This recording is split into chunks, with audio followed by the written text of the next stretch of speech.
To go home, one of our folks heard a thud.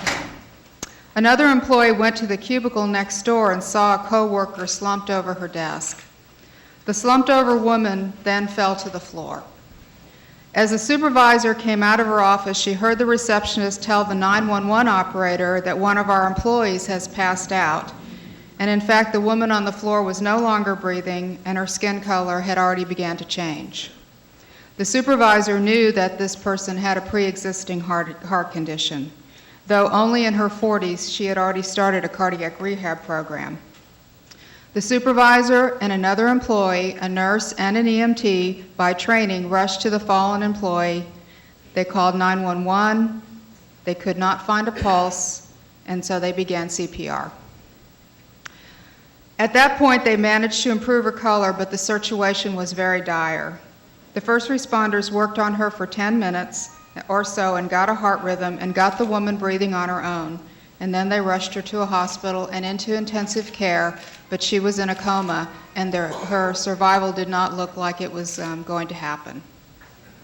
And if it did, we weren't sure that we thought her future would be pretty bleak. Today I'm happy to tell you that that woman is walking and talking. She's engaged in full-scale rehab and making progress, and it is highly likely that she's coming back to work. This extraordinary event for our staff, which galvanized them to action, tested their mettle, and twisted their emotions into ropes of anxiety, is the everyday stuff of many of you in this room. The paradox is this: cardiac arrest is both an extraordinary and traumatizing event, and yet a common, everyday occurrence. When we speak about the chain of survival, we're talking about a sequence of events that must happen in rapid order if the victim of a cardiac arrest is to survive. First, an immediate call to 911. Second, early access to CPR. Third, early access to defibrillation. And fourth, the quick arrival of advanced emergency medical care personnel to the scene. When our coworker collapsed at the Department of State Health Services, the people around her connected the dots very quickly. They knew her condition, they didn't debate calling 911, they picked up the phone and they sprang into action. For all of us at the department, it was a reality check. The word of this passed through our department very quickly, that we really have to pay attention to each other. Without the helping hand of our family, friends, neighbors, and colleagues, our first line of defense is really gone, and minutes that we are too precious they go past too quickly. Our employee was fortunate that 2 trained staff were there to perform CPR and that trained first responders arrived so quickly. She was fortunate that EMS arrived in minutes, and we are also grateful and relieved that she is recovering. No one has to tell me how important you all are. No one has to explain to me the great work that you do, or explain the high level of skill and training you bring to your jobs. I stand in awe and in deep admiration of your courage and your commitment. Please give yourselves a hand.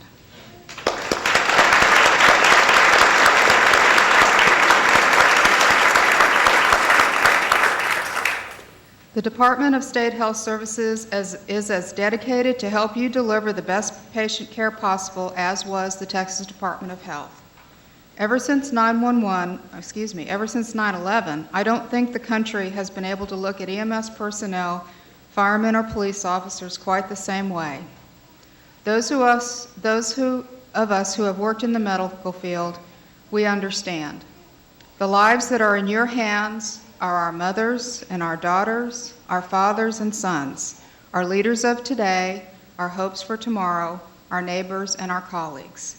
And yet, if we are to strengthen the chain of survival, we cannot expect first responders to shoulder an even larger portion of the burden. I cannot emphasize enough how important it is to invest in programs that provide training so that lay responders are prepared for cardiovascular emergencies. I'm not talking necessarily about a government program. I'm talking about a shared commitment to be prepared. As the episode at the DSHS illustrates, the likelihood of cardiac arrest is not remote. At home, at work, in a restaurant, on a city bus, anywhere. And when it happens, death can follow within minutes. For every minute that passes without defibrillation, a victim's chance of survival decreases by as much as 10%. We can do more, we must do more to strengthen the cardiovascular chain of survival. Let's explore the possibilities, let's build partnerships, let us strengthen our resolve to help develop greater access to CPR training and AED training programs. Because we can survive if we work fast and work together. And the other comment I would make is our city and county officials mentioned ESDs, mentioned the fire departments and different first responder groups. This group that ended up responding to this lady at the department was one of the corporate first responders. And there are many, many corporate first responder groups that work out of different organizations, and DSHS has one too. And for that lady, she was very lucky that we did have that. And they are part of that whole EMS system in this area, which is just phenomenal. Thank you very much, and God bless all of you.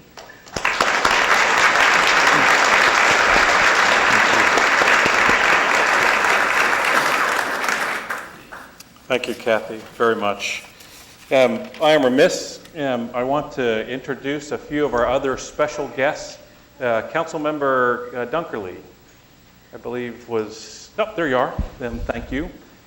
We introduced the Mayor Pro Tem, and I understand Councilmember Slusher is here, had to leave.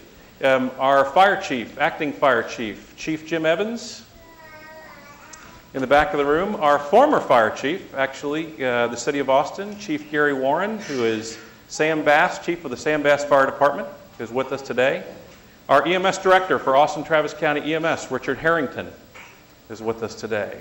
Have I missed? I know I've missed someone. I'm always so horrible at that. If I have, please accept my apologies.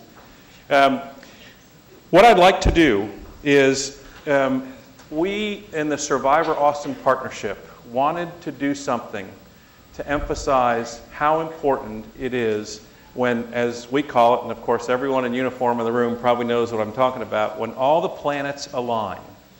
When all the planets align, when a community can come together in cardiac arrest, that's when we do our best job for our patients. Sometimes that's luck. Sometimes that's just the way things happen to fall. Sometimes that's pagers. Not me. Not me.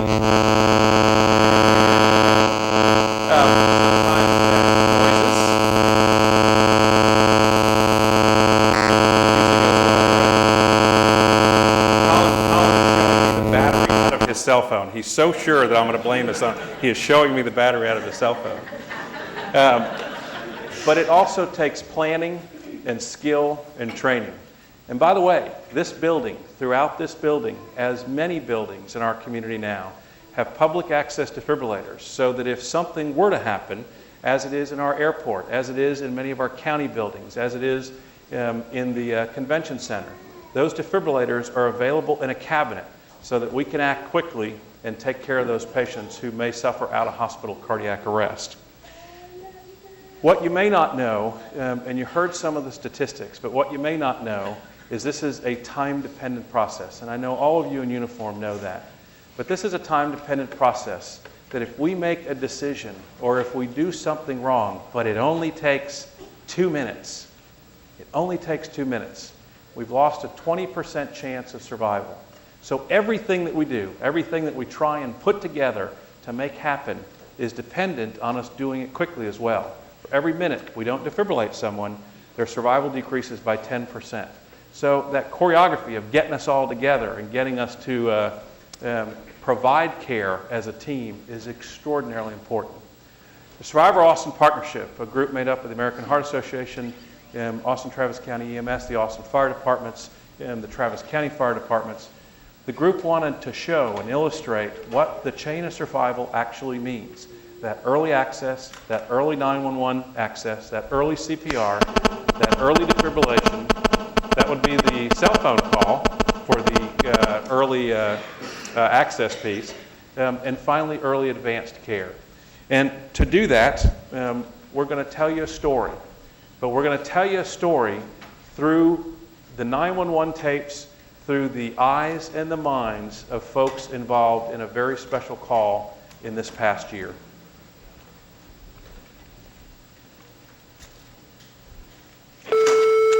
Christi? Hello? Christi? I don't think she's breathing. Hold on, what? Hello? Yes, ma'am? Okay, and what is the problem? Tell me exactly what happened. I don't know. We just found her laying on the ground. Okay, you found somebody laying on the ground. Right, and she's not moving. Okay, I've got an ambulance on the way, but I need to ask you some real quick questions. Is she breathing? I don't think so. All right, ma'am, I'm sending the ambulance and the fire department, but I need you to stay on the line with me. I'm going to tell you exactly what to do next. All my stuff is off. The beeps. I'm free.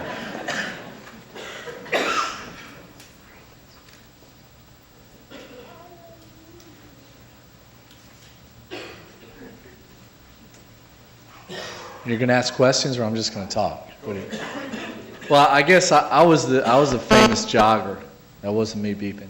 I was running through the neighborhood, and I saw Christi walking her dog. And being a brave jogger that I am, I ran to the other side of the road, and I circled around. And when I came back, I was running by Debbie's house, and we looked up, and I saw her on the ground with the dog, and I pulled up, and she was hopping out of her car, and we got up there at the same time. And I don't know quite what to do. I looked, and I wasn't that smart. I've been through CPR classes. I've seen those before. And I listened as she was frantically calling 911. I was listening, and being the smart person that I was, I realized my house is only 300 yards away. My wife's a registered nurse, and she's got to know a lot more about doing this than I do. So she started doing CPR. I ran home, grabbed my wife, pulled her back, and had her come, and she didn't know what was going on. And we arrived, and we're talking. Debbie's talking on the phone, and then it's kind of surreal. You hear the sirens in the distance, and you can hear them come through the hills, and you just think, when are they going to get here? You just hear it's kind of slow motion, and you're listening to it, and then they arrive, and just the professionalism of the people taking charge and doing that was was just something that we were really surprised about. But it is emotional. It's not even me. But the great thing about it was, when you get through it, you kind of listen back and you worry about the family. Whew. So We got a family. I'm doing good. But that's all I got to say. I could talk more, but I'd rather do it in private. But anyway, there was a great result, and we're all really proud of the professionals, the EMS, and the family, and every minute counts, I guess, was a big thing. How to give mouth to mouth. With her head tilted back, pinch the nose closed and completely cover her mouth with your mouth. Then force 2 deep breaths of air into the lungs, just like you're blowing up a big balloon. Hi, my name's Jessica Barnett, and I'm a communications medic with Austin Travis County EMS, and I took the call for Christi's cardiac arrest. When we go to work each day on our shift, we take calls from minor illness and injury to very critical patients. And this day it was a cardiac arrest. The information that was provided to me by Christi's neighbor, she was unconscious, not breathing, and we knew we had to get the help there immediately. Whenever someone calls 911, we rely on them to be our hands and eyes until the units arrived on scene, and on April 27th, you were the hands and eyes that told us what was going on and did what we needed you to do until we got there. When we disconnect from a cardiac arrest call, we always look to see if the unit transports, and we hope that we hear those words of return of pulses. That doesn't happen very often. When Christi was transported, they had a return of pulses. At least I knew that she did have a chance.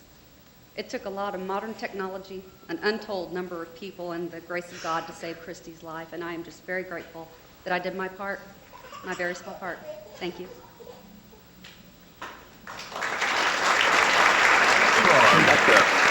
Mid-rescue 26, party 1 cardiac arrest. My name's Dave Dilling. I was the dispatcher for this call, and just to give a perspective for what we do, I'm in the same room with Jessica.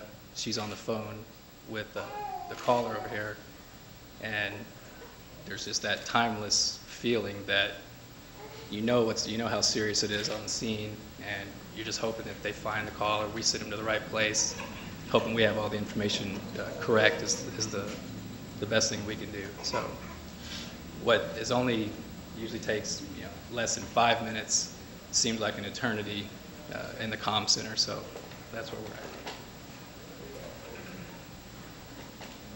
at. I'm Ken Campbell with Seabar Volunteer Fire Department, one of the first responder agencies in Travis County. And all of us in the emergency services districts and the volunteer fire departments and the paid and volunteer staff, as well as the Austin Fire Department, we usually get to a scene first. And our job is to stabilize the patient, initiate CPR, initiate either ALS or BLS procedures as appropriate, and get the patient stabilized, and hopefully move down that one more link in the chain of survival to that person walking out of the door of the hospital 2 or 3 weeks later, or however long it takes. And we're very proud of what we do. And we can't do it without dispatch and the transport and the sheriff's office. They're not recognized here today, but we also have the Travis County Sheriff's Office there, Deputy Elizabeth Ewald and Sergeant Greg Truitt, as well as others. All of us working together to ensure that the chain of survival continues, that link stays in place, because it is so tenuous if we can make it successfully to the next step. And our job is to provide interventions, defibrillation, medications as appropriate, until we can get a transport unit there who then can take it over and ensure the survival of the patient and the delivery of that patient safely and hopefully, ultimately, as a survivor to the EMS, to the emergency room. This is firefighter Wade Crane, and this is firefighter Kevin Coles, who is also an emergency medical technician, intermediate and emergency medical technician.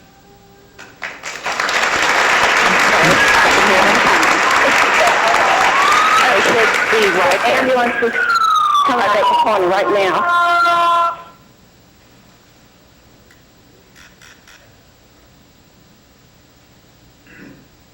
Good afternoon. My name is Anthony Flood. I'm a paramedic with Austin Travis CMS. My partner, Donald D. Moore.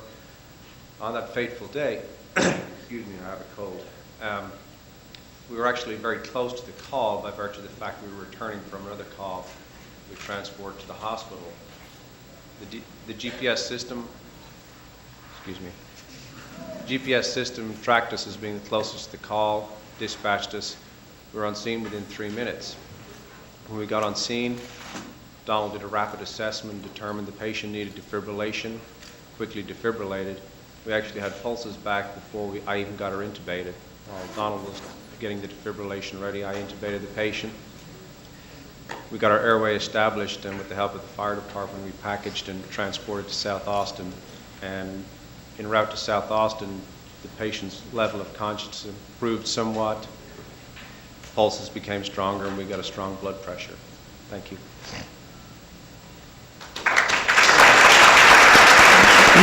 South about 7 minutes out with the female pulse resuscitation CPR patient we previously spoke to Dr. Kimball about on the telephone.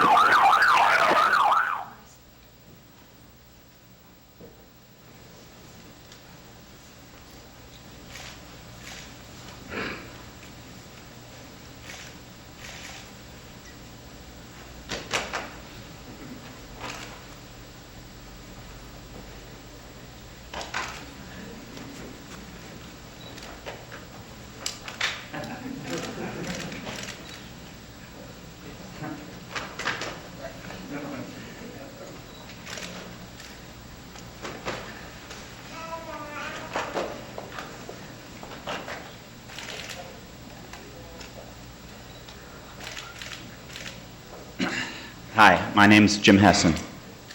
As you can see, there's 4 of us here today. There's 4 of us and not 3, because a lot of things went our way that day. We have great neighbors that knew what to do, and frankly, we didn't even know before the event Tom and Amy Kenny. Christi's been bunco with the others, But they just stepped up to the plate, and so that was the first event, first thing that really went right. And then the whole EMS team, firemen, EMS crew, sheriffs, they were there within minutes because she did have sudden cardiac arrest, known to most of the physicians and nursing staff as sudden cardiac death, because people just don't come back for it. So the EMS crew had the foresight to know the hospital that could perform what needed to be done next. And we're fortunate that there is a hospital in Austin that can perform the deep freeze, as we called it, which is hypothermic protocol, because that was the next set of events that would happen. But the admitting cardiologist, Dr. Mo Zinedine, I'm not sure I should say his name, he was very optimistic, as was the driver, Donald, or Anthony. They said that she was going to make it. Mo Zinedine said, look, Mr. Hesson, you are an extremely lucky man. First thing you have to do is thank your parents, thank your neighbors, and and the EMS crew, because they just saved your wife's life. Because, the procedure that we want to do, don't get me wrong, your wife's not out of the woods yet, but I am optimistic about her chances, because we had something to work with, and that's the whole deal. I mean, people don't come back from this unless the initial conditions are good, and hers were outstanding. And so we got through it, and we're really extremely thankful because everything worked. We had caring people who knew CPR. The EMS crew was there within minutes, and they fired Christi back up, and then we're fortunate to be in a city where the hospital care and can perform this type of protocol. So I know that's all I have to say. Thanks.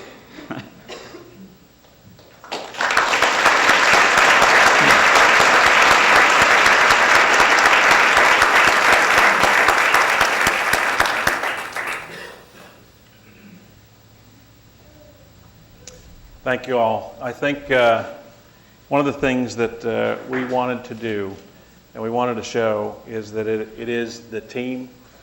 This is one of 49 events that occurred in our community this year. That's 49 patients. That's almost one a week who survived out of hospital cardiac arrest, courtesy of the men and women, the neighbors, the firefighters, the EMTs, the paramedics, the communication specialists, everybody that gets involved in that.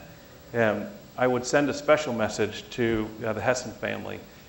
What you probably don't know is that they have been more than gracious with a very, very, very personal event in sharing that event with the community, with rescuers, and we really, really appreciate that. 2 weeks after, Christi was in the hospital for almost 2 weeks, so shortly after we got home, we decided that because our lives were changed, we were going to celebrate life. We had a kick-ass party, thanks to a bunch of help from our friends. And I'm trying to talk Christi to having it be an annual event. The firemen, the EMS crew, the hospital, everybody was involved.